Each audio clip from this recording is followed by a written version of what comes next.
everyone, welcome back to our class. In today's class, we are going to discuss chapter 7, Reading with Understanding. So let's begin.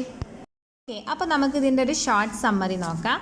ഇതിൽ പറയുന്നത് എന്താണെന്ന് വെച്ചാൽ വിദ്യാർത്ഥികൾ തങ്ങളുടെ educational ലൈഫിൽ വരുന്ന പ്രശ്നങ്ങൾ വളരെ വലുതാണ് എന്നുള്ളതാണ് ഇതിൽ പറയുന്നത്. അതിലൊന്നാണ് സ്ട്രെസ് അല്ലെങ്കിൽ മാനസിക പിരിമുറുക്കം. മാനസിക പിരിമുറുക്കത്തിൻ്റെ കാരണങ്ങളും അതിലൂടെ ഉണ്ടാകുന്ന പ്രശ്നങ്ങളും അതിൽ നിന്ന് എങ്ങനെ റിലീഫ് ആവാം എന്നുള്ള കാരണങ്ങളൊക്കെയാണ് ഈ ഒരു ചാപ്റ്ററിൽ വ്യക്തമാക്കുന്നത്. നമുക്കെല്ലാവർക്കും അറിയാവുന്നതുപോലെ പ്രധാനമായിട്ടും വിദ്യാർത്ഥികൾക്ക് അവർ അഭിമുഖീകരിക്കുന്ന ഒരു ചലഞ്ചാണ്, പ്രധാനപ്പെട്ട ഒരു പ്രശ്നമാണ് എന്ത്? പരീക്ഷയ്ക്ക് മുമ്പുള്ള സ്ട്രെസ്സ്, അതിനോടനുബന്ധിച്ചുണ്ടാകുന്ന പ്രശ്നങ്ങളും. പരീക്ഷയ്ക്ക് മുമ്പുള്ള ഈ മാനസിക പിരിമുറുക്കം വിദ്യാർത്ഥികൾക്ക് മാത്രമല്ല, അധ്യാപകരും വിദ്യാർത്ഥികളുടെ മാതാപിതാക്കളും ഒക്കെ എന്ത് ചെയ്യുന്നുണ്ട്? അവരൊക്കെ അത് അനുഭവിക്കുന്നുണ്ട്. ആ ഒരു ആങ്സൈറ്റി, ആ ഒരു stress before the examination they became more confused, more anxiety ഒക്കെ ആയിരിക്കും. വിദ്യാർത്ഥികൾക്ക് ഉണ്ടാകുന്ന ഈ ഒരു സ്ട്രെസ്സിന് പ്രധാനമായിട്ടുള്ള കാരണങ്ങൾ ആരായിരിക്കും? പ്രധാനമായിട്ടുള്ള കാരണങ്ങൾ അവരുടെ അധ്യാപകരും മാതാപിതാക്കളുമാണ്. കുട്ടികളിൽ അധികമായി സമ്മർദ്ദം അടിച്ചേൽപ്പിക്കുക, അവർക്ക് താങ്ങാവുന്നതിലും അധികമായി പാഠങ്ങൾ ഉൾക്കൊള്ളുന്നതിനും, അതായത് പാഠങ്ങൾ പഠിക്കാവുന്നതിനും ഇവയിൽ പ്രധാന കാരണങ്ങളാണ്. അതുപോലെ ഈ കാരണങ്ങളുടെ ഫലമായി വിദ്യാർത്ഥികൾ വലിയ എന്തുണ്ടാകും? സ്ട്രെസ്സും അവർക്ക് ഭയങ്കര ടെൻഷനും ആങ്സൈറ്റി ഒക്കെ ഉണ്ടാകുന്നു. ഇത് അവരുടെ പരീക്ഷകളെയും ജീവിതത്തെയും തന്നെ എന്ത് ചെയ്യുന്നുണ്ട്? ബാധിക്കുന്നുണ്ട്. അതുപോലെ തന്നെ വിദ്യാർത്ഥികൾക്കിടയിലുള്ള ആങ്സൈറ്റി, അതുപോലെ അവരുടെ ചലഞ്ചസ് അവർക്കിടയിലുള്ള ഒരാളിൽ നിന്ന് മറ്റൊരാളിലേക്ക് എന്ത് ചെയ്യുന്നുണ്ട്? ഇത് സ്പ്രെഡ് ചെയ്യുന്നുണ്ട്. സ്പ്രെഡ് ചെയ്യാൻ വളരെയധികം സാധ്യത കൂടുതലാണ്.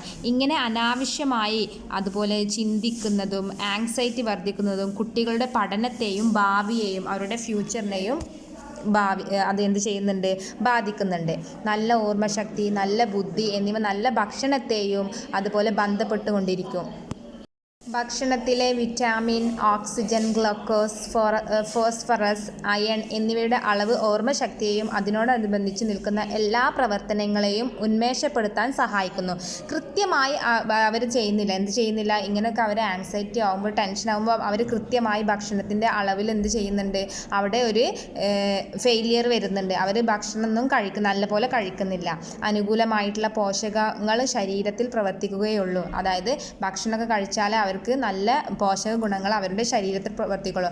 അതിനാൽ നല്ലൊരു ഭക്ഷണശീലവും അതുപോലെ മിതത്വമായിട്ടുള്ള ഓർമ്മശക്തി വർദ്ധിപ്പിക്കുന്നതിന് ഇതൊക്കെ നമുക്ക് സഹായിക്കുന്നുണ്ട്. കൃത്യമായ രീതിയിലുള്ള ഇതുപോലുള്ള സമീപനങ്ങൾ മാനസിക പിരിമുറുക്കം കുറയ്ക്കുന്നതിനും സഹായകരമാകുന്നു. പക്ഷേ പലപ്പോഴും കൃത്യമല്ലാത്ത രീതിയിലുള്ള ഭക്ഷണത്തിനോടുള്ള സാമീപ്യം പ്രതികൂലമായി പല വിദ്യാർത്ഥികളെയും ബാധിക്കുന്നുണ്ട്. അതുപോലെ പറയുന്നതാണ് exercise helps improving sleep and reduce anxiety also. നമ്മൾ നന്നായി എക്സസൈസ് ചെയ്യണം. കുട്ടികൾ നന്നായിട്ട് എക്സസൈസ് ചെയ്യണം എന്നുള്ളതാണ്. അത് കുട്ടികളുടെ ഈ സ്ട്രെസ്സൊക്കെ റെഡ്യൂസ് ചെയ്യാൻ കഴിയുന്നുണ്ട്. അതുപോലെ hobbies are also good stress buster. They are as refreshing as the sleep. അതുപോലെ നല്ല ഹോബീസൊക്കെ കുട്ടികളിൽ വളർത്തിയെടുക്കണം. ഇങ്ങനെ നമ്മളുടെ കുട്ടികളിലെ ആങ്സൈറ്റികളൊക്കെ ഇങ്ങനെ കുറഞ്ഞു വരണം. നമുക്കറിയാം every year a large number of students take the extreme step to കമ്മിങ് സൂയിസൈഡ്. ഇന്നത്തെ കാലത്തൊക്കെ ഒരുപാട് കുട്ടികൾ സൂയിസൈഡിലേക്ക് സ്റ്റെപ്പ് ഇൻ ചെയ്യുന്നുണ്ട്.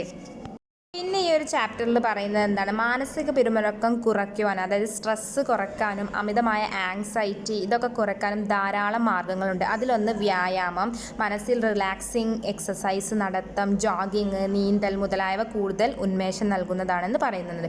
കൂടാതെ പരീക്ഷയോടുള്ള നല്ലൊരു സാമീപ്യം, ശരിയായ സമയക്രമീകരണം, അതായത് ടൈം മാനേജ്മെൻറ്റ് പരീക്ഷയ്ക്ക് മുമ്പുള്ള മാനസിക പിരിമുറുക്കം കുറയ്ക്കുന്നതിന് സഹായകമാണ്. ടൈം നന്നായിട്ട് നമ്മൾ മാനേജ് ചെയ്ത് കൊണ്ടുപോകുക, നല്ലതായി ചിന്തിക്കുവാനും ശരീരത്തിൽ നല്ല രീതിയിൽ പരീക്ഷയെ സമീപിക്കുവാനും നമ്മളെ തന്നെ ഒന്ന് റെഡിയാക്കിയെടുക്കണം. എല്ലാം ശരിയാകുമെന്ന ഒരു നല്ലൊരു വിശ്വാസം, ശുഭാപ്തി വിശ്വാസം നമ്മളുടെ കൃത്യമായ രീതിയിലുള്ള വ്യായാമങ്ങളും ഭക്ഷണ രീതികളുമെല്ലാം ഈ ഒരു സ്ട്രെസ്സ് കുറയ്ക്കാൻ നമ്മൾക്ക് കാരണമാകും. കൂടാതെ തോൽവി ഒരിക്കലും അവസാനമല്ല എന്നും വിജയം ഒരിക്കലും അവസാനിക്കുകയില്ല എന്നും നമ്മളുടെ മനസ്സിനെ എപ്പോഴും ചിന്തിപ്പിക്കുകയും അതുപോലെ ഓർമ്മപ്പെടുത്തുകയും ചെയ്യണം. Okay, that's all about this chapter. ഇതിലെന്താണ് പറഞ്ഞിട്ടുള്ളത്? നമ്മളുടെ കുട്ടികളിൽ ഉണ്ടാകുന്ന മാനസിക പിരിമുറുക്കം, സ്ട്രെസ്സ്, ആങ്സൈറ്റി, ഫിയർ, പരീക്ഷയോടുള്ള പേടി, ഇതൊക്കെയാണ് ഈ ഒരു ചാപ്റ്ററിൽ പറഞ്ഞിട്ടുള്ളത് കേട്ടോ. That's all about this chapter. I hope you had a great learning experience from today's class. Thank U.